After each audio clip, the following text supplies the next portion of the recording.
even using a glamour rune.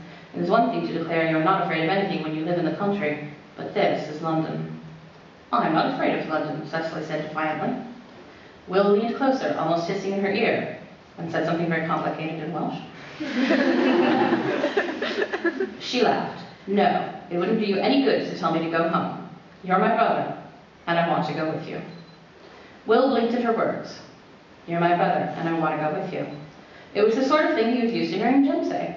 And though Cecily was unlike Jem in every other conceivable possible way, she did share one quality with him: stubbornness. When Cecily said she wanted something, it did not express an idle desire, but an iron determination. Don't you even care where I'm going, he said. What if I were going to hell? I've always wanted to see hell, Cecily said. Doesn't everyone? Most of us spend our time trying to stay out of it, Cecily.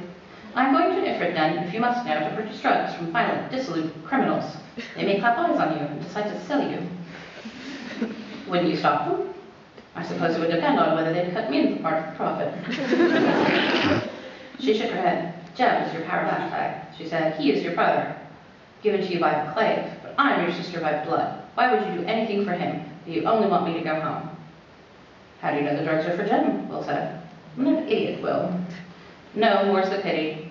Jem is like the better part of me. I would not expect you to understand. I owe him. I owe him this. So what am I? Cecily said. Will exhaled, too desperate to check himself. You are my weakness. And Tessa is your heart, she said, not angrily, but thoughtfully. I'm not a fool, as I told you, and not an idiot. And more is the pity for you, though I suppose we all want things we can't have. Oh, said Will, and what do you want? I want you to come home. A strand of black hair was stuck to her cheek by the dampness, and Will felt an urge to pull her cloak closer about her, to make her safe, as he had when she was a child.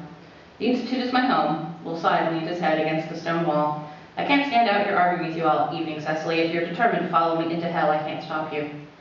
Finally, she said approvingly, you've seen sense. I knew you would. You're related to me.